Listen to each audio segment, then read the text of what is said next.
It's been a long time since we've been talking boxing. Last year when Deontay Wilder It's not that long. fought. We did the DAZN fights together. No, because Deontay Wilder was the last fight we did together. At Fox. The Deontay Wilder Robert Helenius fight. Yeah. But we've done DAZN since then, haven't we? We've done Canelo since then. You did Canelo? I did a couple of Canelo. Did you know? Was you there? We were Jessica McCaskill. You don't remember this? Yeah. But Wasn't that Canelo? Yeah, but that's fine. But that was how long ago? Not that long ago. Well, I mean, A minute. how much did you really want to do that fight? No offense, but how much did you really want to do that fight? I'm always happy to work. All right, yeah, you gonna stay out of it and like cause trouble, huh? Why didn't you want to do that fight? I thought I was past it. I was past seeing the same fight. We saw that same fight 3 times. Canelo Triple G we're talking about. Yeah. What you think? Did you? I was past it. You want to know what's real crazy about that? Because both of those guys was high level, but I after the second one, I really wasn't bought into it. Yeah. Anymore. Yeah. I was past it. I thought that we saw the same makeup 3 times in a row. Yeah. And again, no offense to either of them, but I was over it. And now we have Canelo and Charlo getting in the ring. Kate, well, I'll go to you first. What do you think about that? Oh, by the way, just so y'all know, it wasn't no boxing this weekend. It is what it is. I'm in LA working the Shawn Porter Suits and Services. We gonna measure this guy when we done here, measured a couple of other people.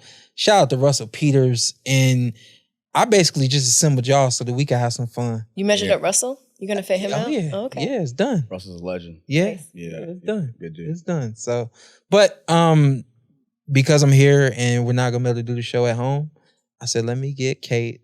And then she brought in Malik. Got no argument with that whatsoever. Yeah. I said, hell yeah, get him up in there. And then, of course, Robert came in too. So, but I just want to talk boxing. Charlo. Oh, okay, yeah. I mean, I was hyped that he took it, that Jermell took it, because obviously what we were all expecting was that to be Jamal's fight, right?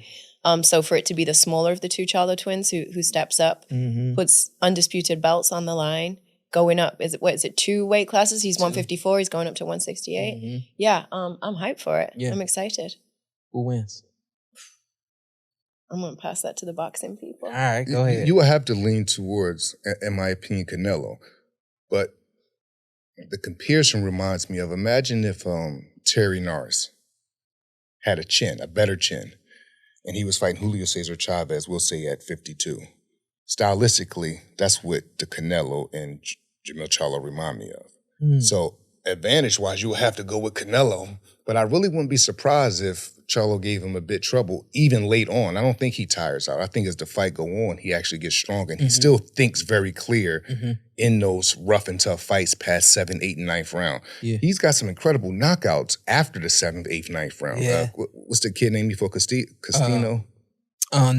Castano, Yeah. yes. And he stopped him late. He stopped Harrison late. Yeah. So that goes to show he's very open-minded even late in those fights. This is what I think about it. That fight specifically. That fight was good for him ahead of a Canelo fight. Absolutely. The first fight, you can go back and watch. The first fight against Castano, Jermell Charlo made 0 adjustments. And went to the corner a couple of times. You could hear what Derek James was saying. It's like, he's giving you the game plan. He's giving you the plays to run, and you're just not running the plays. Yeah.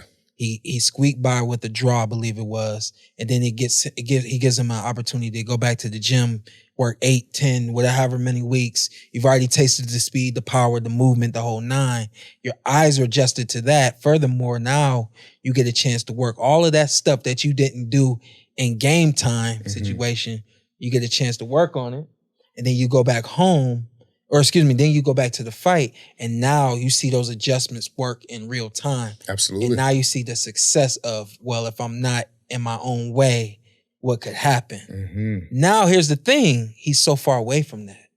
Is he going to be able to carry those adjustments and understanding, hey, I have to make in-ring adjustments on the fly. In-ring adjustments. In order to beat Canelo. And so I think that fight worked for him ahead of a Canelo fight, but still, what I'm wondering is, are you too far away from that fight now to have that, for that fight to be beneficial to you? I believe I just believe if he don't make those in-ring adjustments on the night of, I think it's going to cost him big. Yeah, especially against Canelo. Yeah, because Canelo will, especially if you playing one tune, he finds that tune Absolutely. quickly. Yeah. And he's kind of surgical. He will break you down. And he break a lot of people down. Yeah, he don't mind where he hit you at. He's Yeah. fine hitting you. Yeah, he hit you everywhere Yeah. to get to what he really want. Yeah. That was Yeah. a style pick for you, or it was size, experience? It was a style pick. When you mean when I'm speaking on when you're Terry saying Norris? it's Canelo, yeah. Yeah, stylistically, I think that the come forward style, the high guard, if Charlo is intelligent enough, like I believe he is, especially when the going gets tough and the tough get going, he always get tougher to me. I never see him break under pressure. And I think it's going to be a pivotal moment in the fight where he's going to feel something he's never felt before. But I think he could pass the test with flying colors. I truly, truly do. As stubborn as he come across outside the ring, I believe his genius is all inside the ring. You know what I mean? Yeah. Now listen, I got to go back to Errol Spence and Terrence Crawford. Because when I seen you, did you know about the fight when I saw you? No, I didn't know about the fight Yeah. when I saw you. Yeah. And then I get in the zone sometimes, so yeah. I go on the ground. Yeah. Yeah. But you came up for that one, right? Yeah, for sure. Yeah. So, and listen, I'm not gonna ask you guys a question. In a fight like this, is it the training, is it the talent, is it the weigh-in eye to eye, where someone intimidates somebody and just says, "Hey, I got your number," or is it just what happens in the ring? Is really what's winning these fights. This Canelo and Charlo fight? Yeah, I believe it's in-ring same night adjustments. I do. Big time I do. Because there's never been a question of preparation when it comes to Charlo. It's never been a preparation of punch intake. It's never been a question of any of those things. It's to me, he's at the highest level he's ever been. And if he's able to adjust on the spot, I don't see why he wouldn't be able to give Canelo trouble. I just don't. He's been boxing bigger guys his whole career. And when I'm saying that, I'm saying like in the gym. Right. Like I've known light heavyweights that's been sparring him and they like, he's everything that, he say he is. So we'll see. We'll see the night of.